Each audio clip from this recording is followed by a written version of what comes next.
नाही, आशिष शेलारांना जो स्वतःबद्दल फाजील आत्मविश्वास आहे, ज्या फाजील आत्मविश्वासापोटी म्हणजे भाजपच्या सगळ्याच नेत्यांना, कारण असा आत्मविश्वास एकेकाळी चंद्रकांत पाटील यांनी सुद्धा व्यक्त केलेला होता.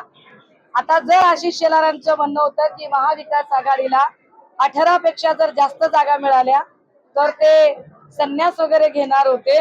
मग आता जर 30+ जागा झालेल्या आहेत तर शेलारांनी मला मुहूर्त सांगितला पाहिजे संन्यासाचा, म्हणजे मी शेलारांना त्यांच्या संन्यास घेण्यासाठी काय भगवी कपली, रुद्राक्ष माळा, काठी, लोटी, काय त्यांना काय बाड बिस्तरा, अंतरुण पाय सगळं घेऊन देईल ना.